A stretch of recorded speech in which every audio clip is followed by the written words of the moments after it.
Hi, welcome to the Sifu Mimi Chan Show. Thanks for joining the conversation.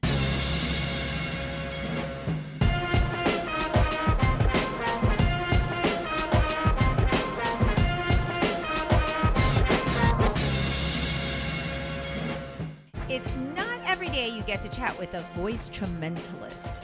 I'm speaking about none other than actor and comedian Michael Winslow. Michael had breakout performances in the 1980s Police Academy franchise and quickly became known as the man of 10,000 sound effects. He was featured in one of my favorite comedies, Mel Brooks's Spaceballs. Michael and I are actually old friends, so it was so much fun to talk to him about beatboxing, sound as an art form, and the importance of evolving. In case you were wondering, yes, he does sound effects throughout this entire conversation. So tune in on YouTube to see us in person at the Wallam Cultural Center having a blast. I've been enjoying these conversations and hope you have too. If you have, please rate my podcast on your platform of choice and share it with others. If you would like to support with a donation to help keep this podcast going and support the work I do, you can become a patron of the show by visiting my website or patreon.com/SifuMimiChan. For comments or suggestions, reach out on social media at SifuMimiChan. Now, on with the show. Hello, Michael. Thank you so much for joining me today. I'm so excited. Hello again, but hello first time to you all. Yes, I mean, it's kind of crazy. I've known you for years, and this is the first time you're on my podcast, which is very sad for me. And I'm sorry it took so much time, but I've been around the planet a few times, and as you know, everybody out there, we've been doing this since 1941. So it's been a while. A minute. And I mean, there's so many things I want to cover. I know we have a little bit of time today, and we'll probably do more, but you're just a man of many things. First and foremost, you're an incredibly kind, warm, amazing human being who I'm so grateful to call a friend. Thank you so much. On the talent side of it, you are an actor, a stand-up comic, you are a voice-tramentalist. Do I have that right? You're absolutely correct. Can you tell me more about hello, everybody, by the way. Yes. How did that come about, the terminology? I know it's kind of coined by you. Voice-tramentalist, I had to figure out nobody likes labels. So I kept trying to think, what do I call myself? How do I explain what I do? And for me, it's a sound atmosphere, basically. I know that they talk about soundscapes or a sonic wall, but I create audio atmospheres. But now, because of today's technology finally caught up to us. But nowadays, you had to be a little bit of everything. So yes. I am a performing artist who just happens to be a voice-tramentalist. Yes, and you know, as a Kung Fu practitioner, and I know you've had a deep respect and love for the arts as well, like on a technical standpoint, I am fascinated by the breath work, the voice control. Like, I don't know anything about vocal cords or the science and medical aspects or whatever, but your ability to control the sound, your breathing, just from a technical aspect. I mean, how did you develop this skill over the years? Did you just wake up starting to make noises and then just kind of improv from there? I mean, how did you kind of develop where you're at? Because you have like over 10,000 sounds. Oh, and it's into the hundreds of thousands now. Yes. It's your environment, really, because I grew up Air Force bases, because my father was, believe it or not, a Tuskegee Airman. Oh. From way back in the day. Okay. So I'm one of 6 kids. So we traveled everywhere and everywhere. And I was born in Spokane, Washington. Okay. So we were on Air Force Base there. So every 2 years, every 2.5 years, you had to move. You had to move. You had to go someplace else. So friends were a premium and a very rarity. So I ended up making the sounds as a soundtrack, my own movie, because I didn't have any friends, so I made them up. No. I made them up. And when when aircraft fly over you on the runway, because you live not far away, you start to understand the aircraft. You start to hear winds. You start understanding, well, it's not going to land on this one because the wind's blowing. So it's coming from this side this time. How old were you when this? 6 months. And my mom kept going, why is there a plane noises in the house at 3 a.m. and it's not There's nothing landing on that runway. It was me. Oh my goodness, I have so many questions. Okay. No, the first baby in therapy, maybe. I don't know. But it was the environment. When you start hearing the animals in the area, because my mother's father was also a farmer. Yeah. So when we started going onto the East Coast, like from the West Coast to the East Coast, he was in Montgomery City, he was in Missouri, he was in Missouri. Yeah, so basically you started hearing animals. And when I would visit the farm, so now it was...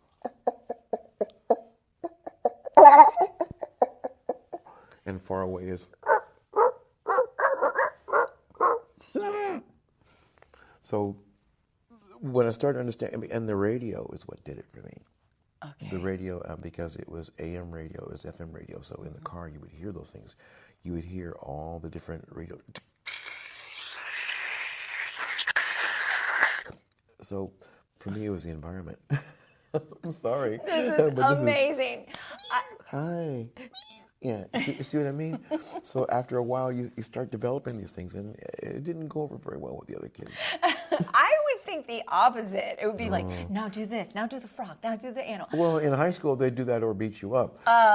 Self-defense mechanism. So you end up doing the stuff on their level.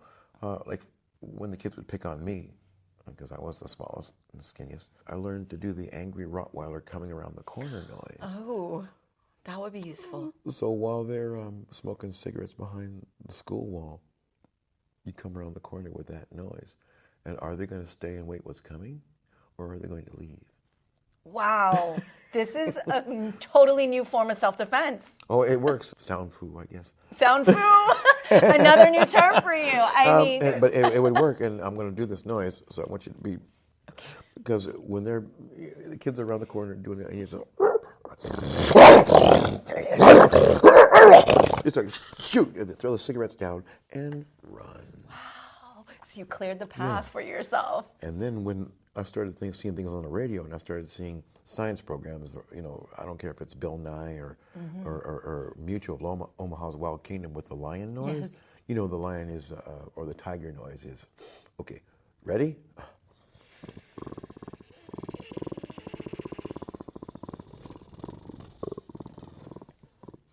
Now, if there's a cat in the area that hears that, or any dog, they're probably going to go, ears are going to go, what? And you start learning, and then I started learning about tones and the tuning forks and certain frequencies. So now all of a sudden, in my former youth, I'm starting to understand the healing properties of certain tones from the 528 megahertz down to the Tesla, the 369. Oh, wow. And so now audio, it now becomes audio, because tape recorders, Radio Shack used to make things called realistic. They used to give you things to put together. So my father would give me these little radio kits. But me, I broke the rules. Yeah, you put up remember the Mr. Microphone thing where his little FM transmitter would work in your car? Yeah. Well, I had a problem because I hooked Mr. Microphone together with the Radio Shack radio broadcasters kit, and then I strung a long wire of the length of the house on the top, and I hooked the car battery. Oh my goodness! So now. It was smoking, but it was working. Oh my gosh! People could hear me from like 3 blocks. It was not cool because I had my own programs. Wow. Yeah, so I had my own old time radio. Now, that started. It became a tool. It became a useful element, a tool of use. It became a real audio skill.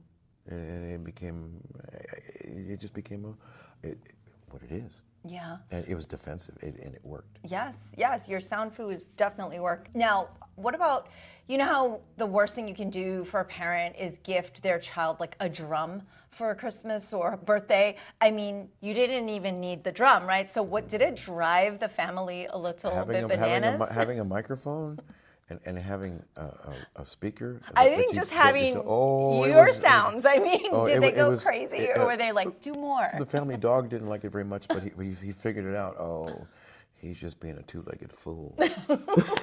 Okay, that's fine. That's fine, but then I could communicate with the other dogs in the neighborhood Yeah. with that speaker. Oh my God. Do you understand So where you this is going? speak multiple languages, basically. Oh, it is a language. It is. It's a pattern language, and Yeah. you can say that the dolphins, have their language, but all the other ones do too. Yeah. And I just recently learned that cats make the sound only for us, Oh, really? only for people. Oh, They figured out, we need a communications tool to deal with them. okay. They have their own hierarchy, Oh, okay. and there's an audio hierarchy. It's not just, it's, Yeah. there's a whole different thing. Even among crows and ravens and crows, there's a whole hierarchy. You heard about that, right? Where there was an experiment. I know they're very smart. Yeah. Well, they did a thing where somebody was mean to a crow on purpose, and then came back a month later, and they were still mad. And they were mad at that same guy for 3 generations. Oh. For 3 generations, so they went back and told the other crows.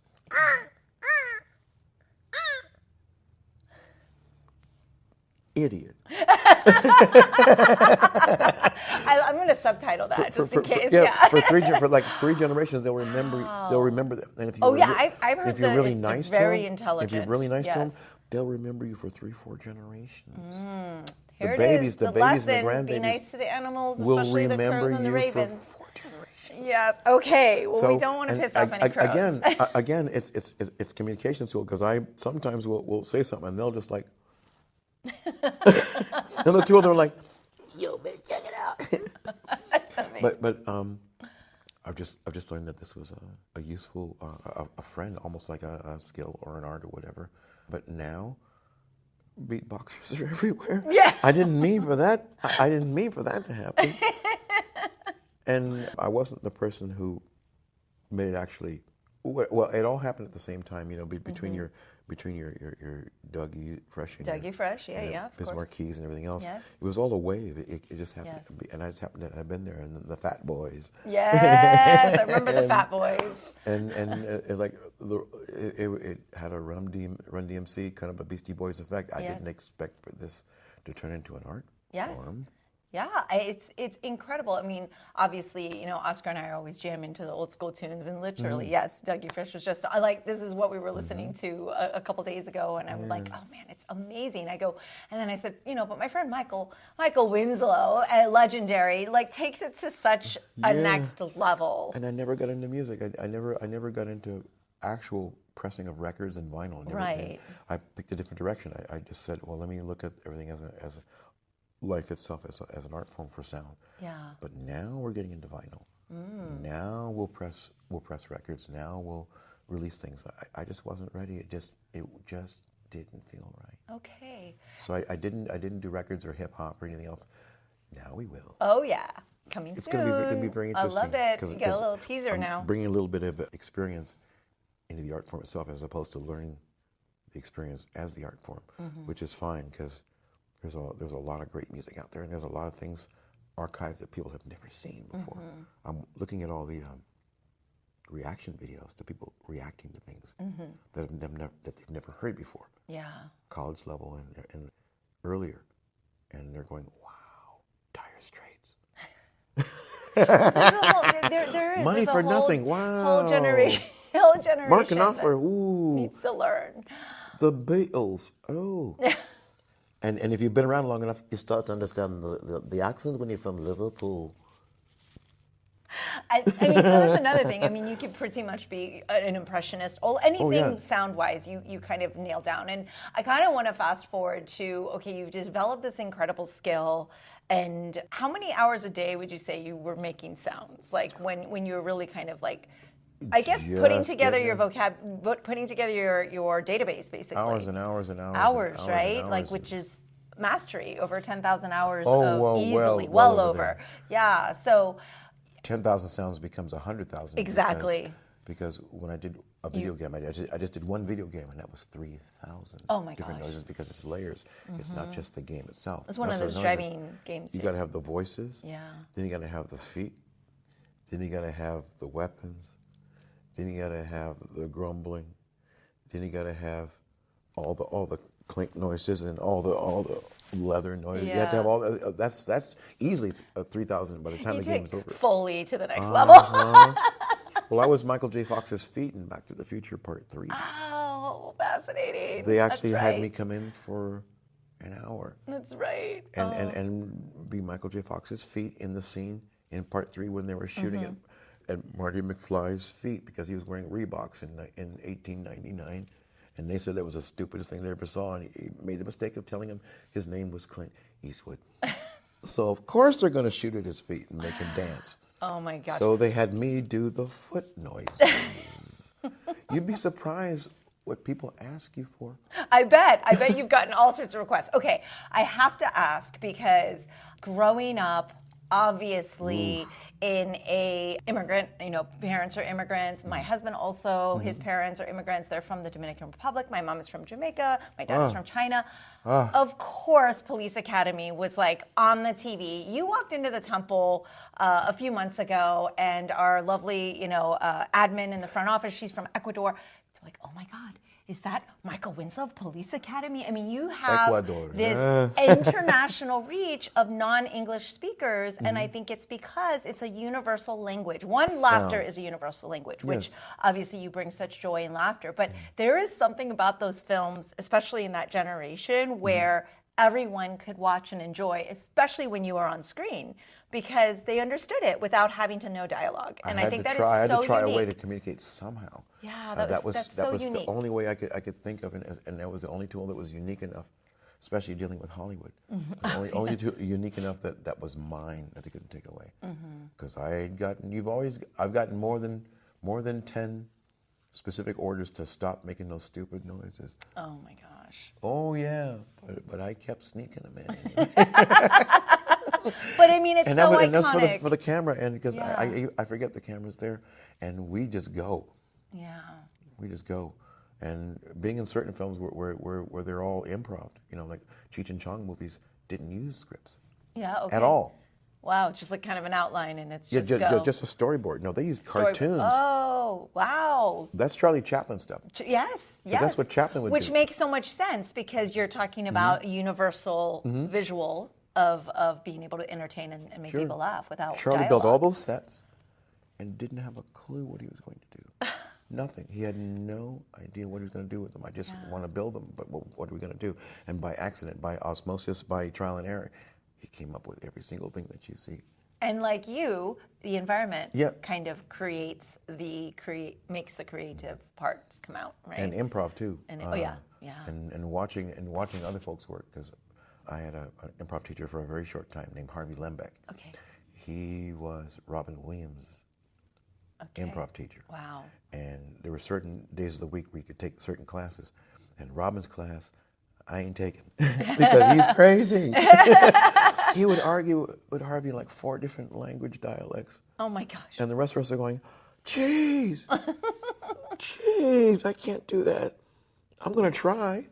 I'm sure as heck going to try. Yeah. And I've evolved. And then I see Wayne Brady and Whose Line Is It? Yes. And watching the experts work.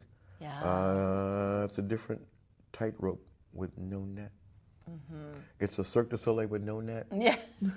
Noise du Soleil. Well, I mean, this is what I find so fascinating. It's like so much of what you do is clearly innate, but obviously discipline and training. And again, speaking on the Kung Fu side to me, and it's all about focus and having that discipline to pursue and keep going. And you did have some training though for like camera and things like that. So you decided you were going to pursue entertainment, and you're like, okay, I'm going to take this skill and see what I can do with it. I kept going with it in terms of skill. And then when filmmaking happened, and then I realized, wait a second, even in Kung Fu movies, the sound. Oh, yeah. It's the sound, not just the soundtrack. I mean, the music is excellent. I mean, why do rappers and the Wu-Tang Clan and everybody else sample that music and play it again? Why? Because it's excellent. But but you start recognizing certain sounds, like certain Star Wars sounds. People know those noises even when they show up in other movies. Yes. Same thing with Kung Fu movies. Yes. There's certain hit noises that seem to go everywhere. One specific, like whenever in Star Wars, whenever one guy goes, ah, that noise, everybody knows that sound because it ended up in Indiana Jones. So certain sounds, I mean, in the art form for me, it's the sound. It's the 16 millimeter, it's the Super 16, because I'm a Super 16 format. That was my medium. Okay. So for me, it's the grains of the film. High definition and HD and everything else is fine, but I love Super 16 film. And put sound to music and sound to action. That's what drew me in to entertainment, because wait a minute, I can be a soundtrack. And these noises, I can do Lord of the Rings if I want to. I believe you. I believe you could do anything. Like, I was so excited because at one point we had kind of dabbled with doing a little project together, and I was like, oh my gosh, I'm going to be able to do like kung fu movements, and Michael can do all the sounds, and it'll make me look stronger than I really am. But now you can buy soundtrack packages for that Yes, stuff. I know, but it's so much cooler that it's coming from you. But that's the human element. See, this is where we can beat AI. Yes. And we annoy the crud out of AI. Yes. I do that all the time. I actually had an AI company ask me, could you fool our system? Oh, tell me more. So they said, well, here's a specific set of sounds. Here's an alarm system. Here's some animals next door. Here's water. Here's this. Here's some electronic stuff. Let's see what the AI does. And it thought it was all real. Yeah. So yeah, we can fool the thing. Yeah. I mean. Yeah, you can fool the thing. And I love what you just said there, because there is something very specific as we are on this age of AI and everything. And back when CGI became a thing, people were like, oh, people aren't going to want artists anymore. And Practical I really feel effects, like in-camera effects. Yeah, I feel like human element is so important, like what you just mentioned, and like the incredible feeling you get knowing like, no, a human was able to do this versus like, well, of course a computer can do it, or of course an AI can do there's it. gotta It's be very human different. element. I'm sorry.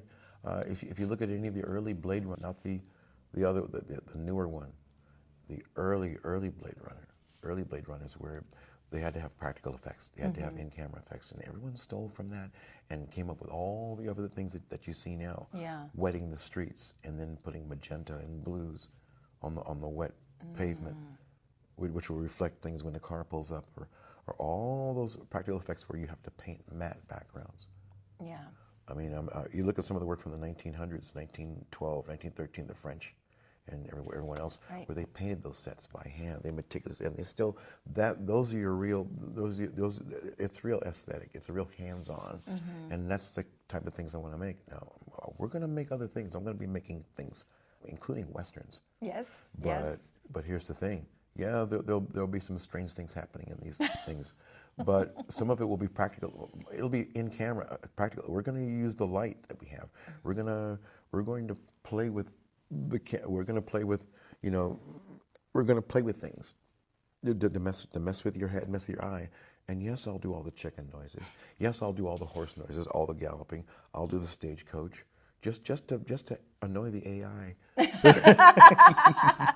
And what I'm trying to tell the folks out there, the kids out there, and the younglings, and the folks that are making things, listen up, y'all.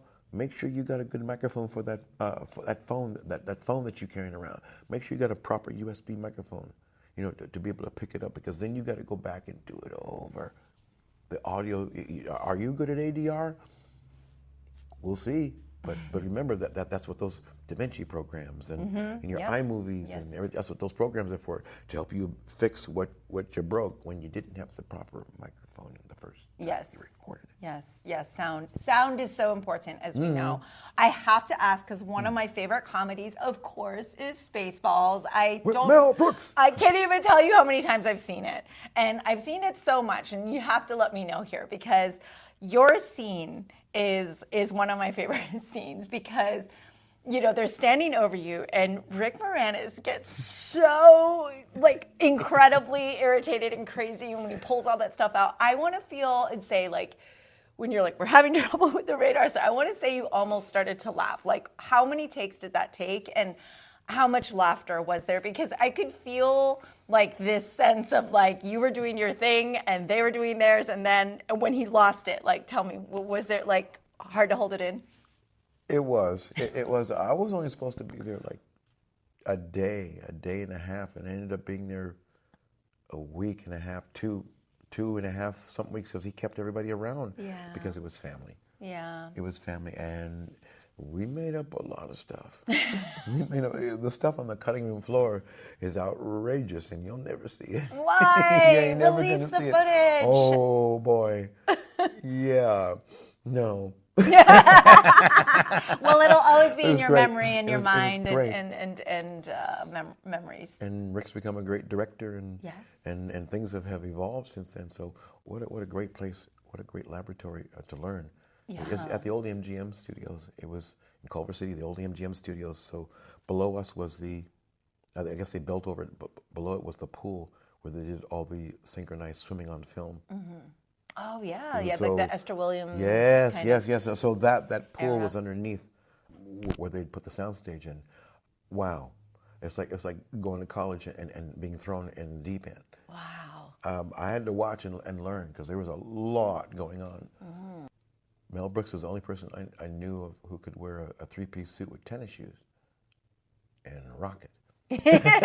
But yeah, I learned. I kept my mouth shut and I listened a lot. Yes. Because there was a lot going on, especially with the camera effects and I learned a lot. And What would you say was like your biggest takeaway from working in that environment, specifically on that set with the great Mel Brooks? I learned that I will shut up and listen. I will shut up and listen, and I will watch, and I'll learn the environment before I open my mouth. And that's a lot coming from you who, had just dying to get the sounds out. Because he had it, and he and Rick were working together, and Rick's gone on to direct wonderful things. So yes, I learned how this works, how on multiple levels. Yeah, and he is really, Mel Brooks specifically, it's like one of the humans like I wish I could meet. Like to me, he has brought so much joy and just moved so many people through his work. And the fact that he's still going is beyond me. Like I'm like He just turned 99, what, 4 months ago? I mean, it's unbelievable. And so Spaceballs 2. Yes. Okay, I know you can't release too much about it, but will we be reprising? Stay tuned. Stay tuned. I can tell you yes. that you'll be happy. Yes. You're gonna like it. I think everybody will be very happy Yeah. about it. And I purposely haven't made any posts about it or said anything about it or anything about it because I want to make sure that I keep the integrity and just show respect. Yeah. Because this one is going to be fun. Yeah. It's going to be a lot of fun. I can tell you that it's like going back to it's like going to graduate school. I'm learning all over again, and they got it. They got this. They got this. Josh Gad is one of the nicest folks I've ever met. He's going to be a GOAT pretty soon, greatest of all time. He's got the Emmy and he's got the other awards. So I think he's getting the whole collection together. And amazing. I think this is going to work out very, very well. It's so exciting and just inspiring, honestly, to just these artists at this caliber are just kind of going, yeah, let's just keep going. We're never going to stop and, kind of always pushing the envelope. And the whole thing was an accident. He watched the movie with his daughter. I mean, she was like 5 or 6 or something. But he watched the movie with his daughter, and she loved it. He goes, "So, where's the second one, Daddy?" Right. That's she said, "Well, where's?" Because at the end, Yeah.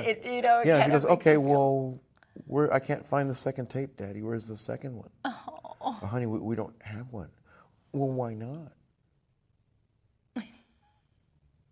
With the straight look. Why not? Dad, Why not? like I guess we have to. Pick And so a he looked second at her, one. and then he said he had a dream that night Oh, about the whole thing in his head. wow, And called Mel the next day, wow. and he said, "It's perfect. Let's do it." Oh my God. And there you go. Yeah. All I can tell you is stay tuned. There have been a lot of chairs and things moving around, and MGM is now Amazon. Oh, yeah, yeah. So it's going to be in the theaters. So things are going to shift around, and I look forward to. Oh wow. Yeah. It's going to be great. It's super I exciting. can't tell you much more. I can't tell you anything else. All right. But I can tell you that it's a work of love on this. Excellent, excellent. Well, we can't wait. I know we have to wrap up, but in the last couple of minutes, I'm so curious. You've had this incredible career on your terms, which I've always respected because you and I have dabbled. I've dabbled in Hollywood. You were all in, took a step out, kind of all in.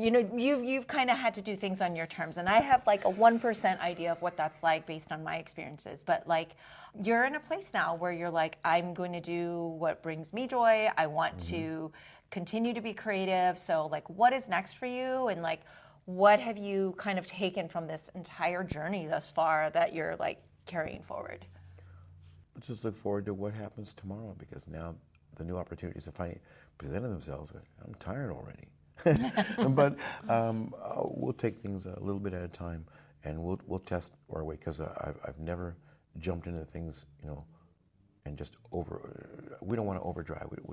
I've always been a person of an evolving journey. So let's continue to evolve and see where we go.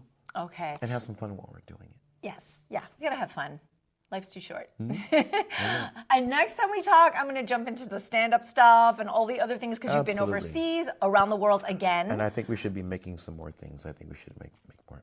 We should probably make some movies. Okay, let's do it. I have a couple of ideas, because I've been looking at some of the things. I'm looking at a lot of the anime that's been going on. I think it's time to break the rules in an organized manner.